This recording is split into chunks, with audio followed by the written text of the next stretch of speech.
enter resources into the WisCommunity site, you first have to have an account. The first video showed you how to create an account, and some of you already have one because you're members or for some other reason. Now that you have an account, you have to log into the website. When you go there, see that there's a little login button at the top right. And that takes you into a login screen. You have to type in your username or your email address. Either one will work, and your password.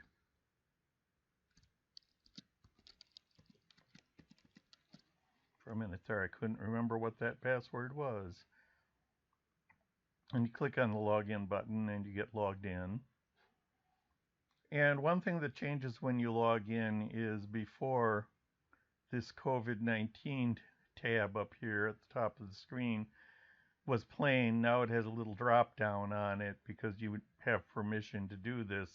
So if you click on Add COVID-19 Resource, it takes you to the screen where you have to enter things in. So we're going to put in a resource. First you have to name it.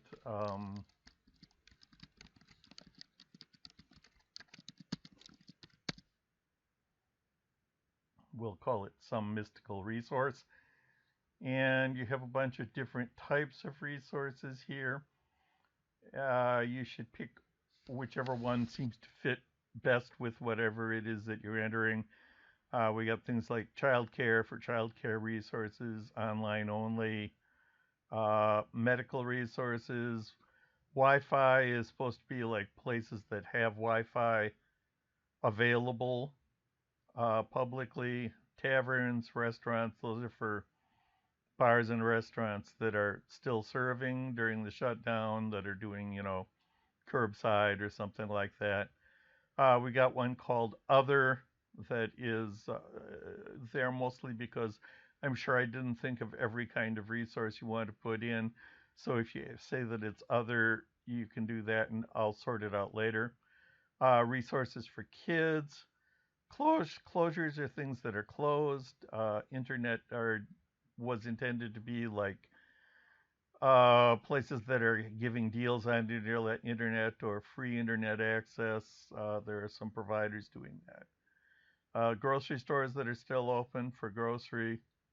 General COVID-19 information, that would be like government resources about how to deal with the virus, how to keep yourself safe.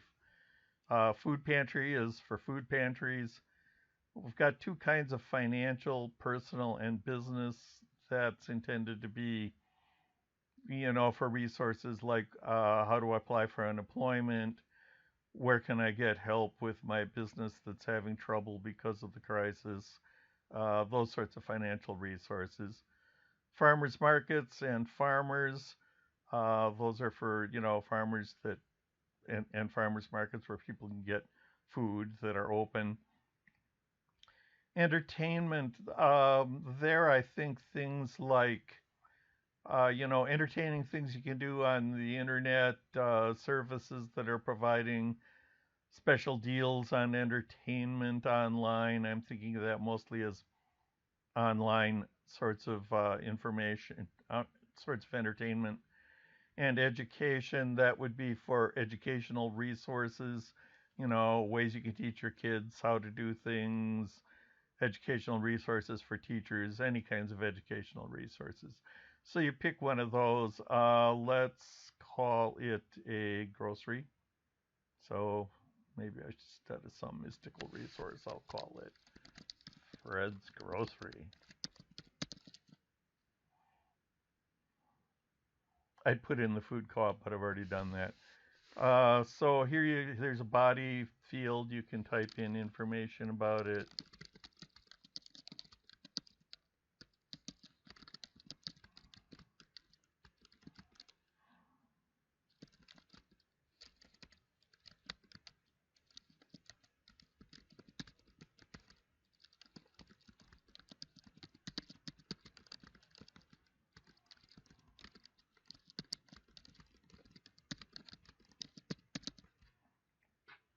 This is a great grocery store, and it is doing curbside pickup of groceries if you first call in to place an order. There's a place for an address that is a physical address. I'm going to put it at my farm.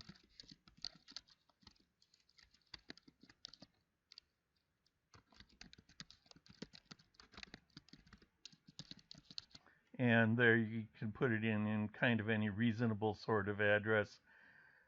It'll be interesting to see if Google actually knows where my farm is these days. I'm not sure.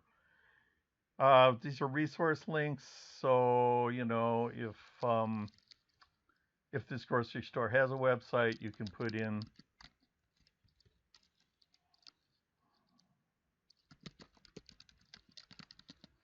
I'll put in this site as the URL, and you can put a title on that if you want.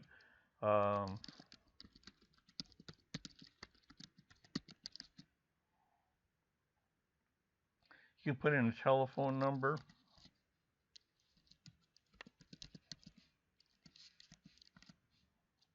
You can actually put in more than one.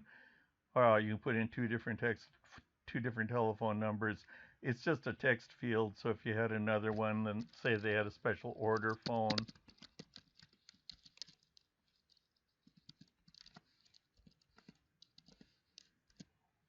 you can just type in order phone. There's a place to put in an email address.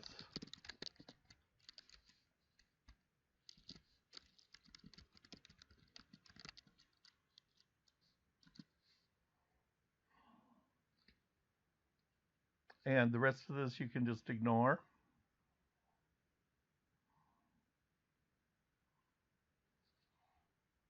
That's mostly administrative. And then when you're done, you can click on the publish button.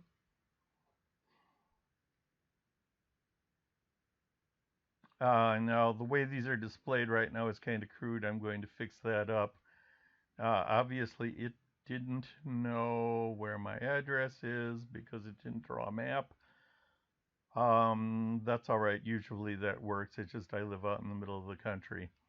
So basically, that's how you do an entry. And then you can look at what you've done here and see if that looks all right. If it doesn't, you can go click on this little pen on the bottom right-hand corner, and that reopens it for editing. I guess I should point out that this body field has some buttons on here, and it works kind of like a text editor, so you can format things. You could say, like, Great Grocery Store, I want that to be bold, and now it's bold in there. You can do italics, and you can link things. If I want to make that a link, and I click on the little link widget, and you can put in a URL.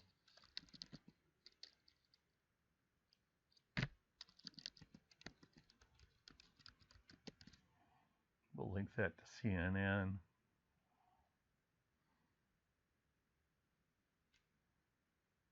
And then if you save it again, see now this is bold, and it has a little link in here.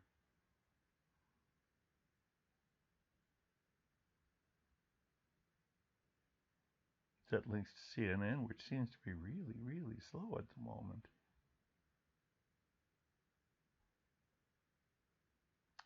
Anyway, that's how you do entries of resources on the site. If you want to enter another one, you can just do the same thing.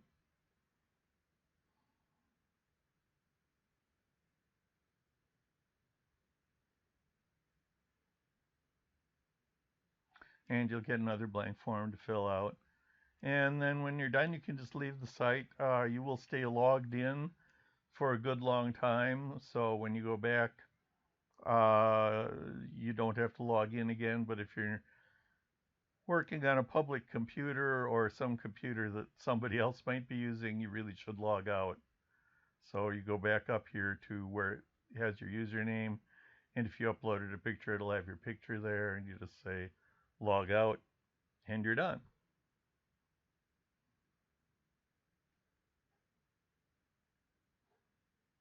I do notice now that I'm logged out again, that's just a link. It doesn't have a drop down anymore.